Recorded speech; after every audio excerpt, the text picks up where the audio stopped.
Unha das peores reunións que tivo na súa vida, así comezou a súa intervención López Font, nunha rolda de prensa onde criticou duramente o encontro que onte mantivo co vicepresidente da Xunta de Galicia con todas as deputacións galegas para falar sobre o plan de emerxencias na nosa comunidade.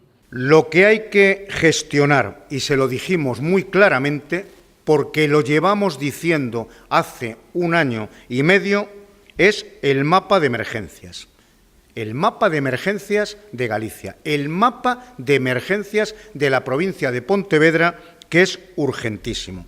Y hay que hacerle frente porque a final del año que viene vence el modelo de financiación y el actual modelo GES.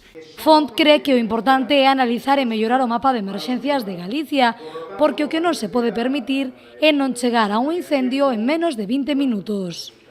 Es que la reunión que convoca es para trasladarnos este papelito, como decía al principio, diciendo, primero firmamos lo que a mí me interesa, lo que a él le interesa, y luego hablamos de todo lo demás. Pero ¿cómo se puede decir esto?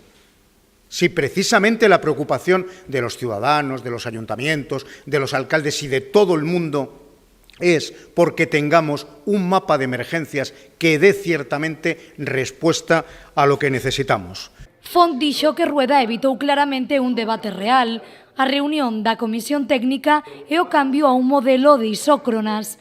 Dende a Deputación apoian a creación dun parque comarcal que garanta a seguridade nas emerxencias da provincia.